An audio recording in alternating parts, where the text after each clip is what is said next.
காலைதோறும் புதியவை உறுதியான அஸ்திபாரம். டிசம்பர் 17.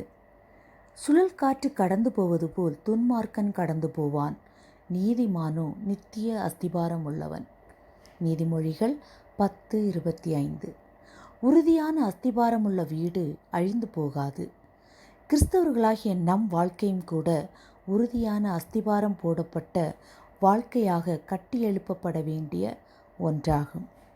அஸ்திபாரம் உறுதியில்லாத வீடு பெருமழை, காற்று, புயல் போன்றவற்றிற்கு நிலைத்திருக்க முடியாமல் இடிந்து போய்விடும். உறுதியான அஸ்திபாரம் போடப்பட்ட வீடோ எந்த புயல், காற்றும், மழை வந்தாலும் அது நிலைத்திருக்கும்.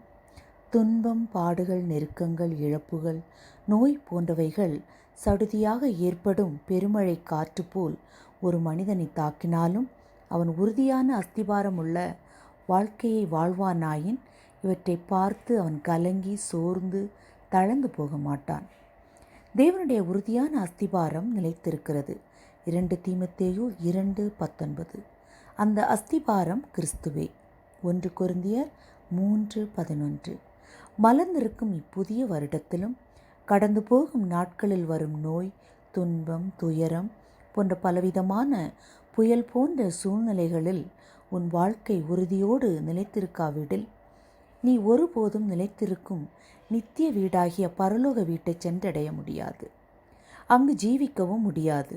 எனவே இந்த உலகில் உன் வாழ்க்கை கிறிஸ்து என்னும் அஸ்திபாரத்திலே கட்டப்பட வேண்டும்.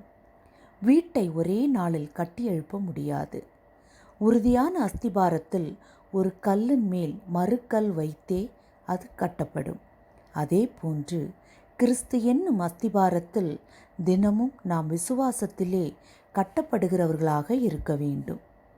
இந்த விசுவாசத்தில் தன் வாழ்க்கையை கட்டி எழுப்ப முயலும் ஒருவன் தினமும் கர்த்தரின் வார்த்தையை வாசித்து அதன்படி செய்ய ஆயத்தமுள்ளவனாக இருக்க வேண்டும்.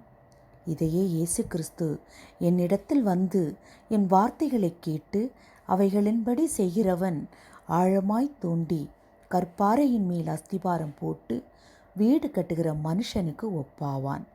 லூக்கா 6:47-48 வரை உள்ள வசனங்கள் என்று கூறுகிறார். அன்பான சகோதரனே, சகோதரியே, இந்த நாளை தொடங்கும் நீ ஆசீர்வாதமாக காண வேண்டுமாகில் முதலாவதாக கிறிஸ்து என்னும் அஸ்திபாரத்தில் உன் வாழ்க்கையை கட்டி எழுப்ப உன்னை ஒப்புக்கொடு. ஆபிரகாமின் கர்த்தர் உன்னையும் ஆசீர்வதிக்க வேண்டுமாகில் ஆபிரகாமின் விசுவாச வாழ்க்கையை பின்தொடர உன்னை ஒப்புக்கொடு. தேவன் உங்களை பலப்படுத்துவாராக. ஜெபம். பிதாவே, உம்மிலே என் வாழ்க்கையை நான் கட்டியெழுப்பி உமக்குள்ளாக நிலைத்திருக்க கிருபை செய்யும். ஆமேன்.